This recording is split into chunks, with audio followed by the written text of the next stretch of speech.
planted crops should not be. In this grade 6 classroom, these Afghan girls are learning English and dreaming big. What do you want to be when you grow up? I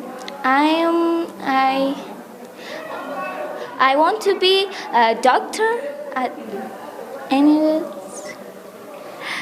But those aspirations have just been upended. Under the Taliban, girls are not allowed to study beyond 6th grade. As a result, the student population, which had included girls up to grade 12, was just cut in half. This could now be 12-year-old Nikna's final year of education. How does she feel about that?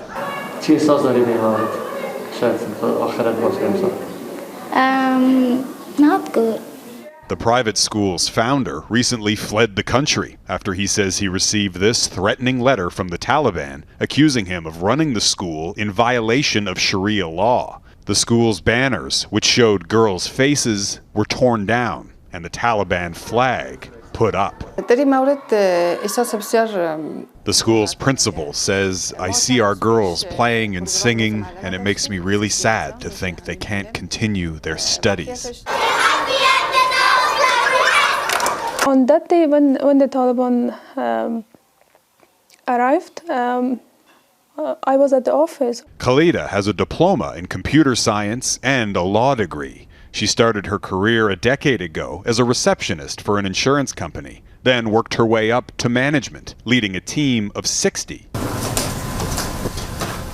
Khalida's brother has a disability that prevents him from working, leaving her as the family's main breadwinner, until the Taliban arrived in August. Then from that day, I'm at home and there is no hope and I don't know how to support my family. That's why I don't see any future for the woman in Afghanistan anymore. Khalida has family in Calgary and applied to move to Canada, but she hasn't received a response. We put Khalida's concerns about the future for women and girls directly to this senior Taliban spokesperson.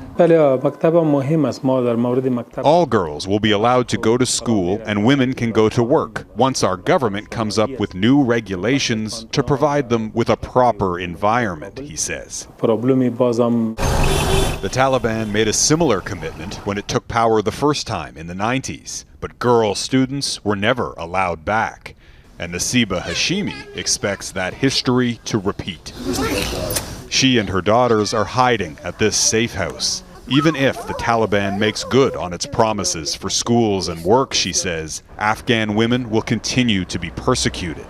And the scars run deep. My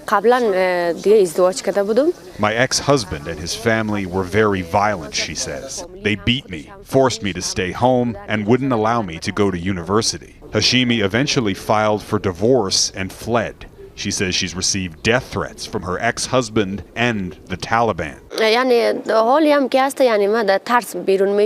Every moment I live in fear for myself and my children, she says. With the Taliban back in power, my daughter's future could be even darker.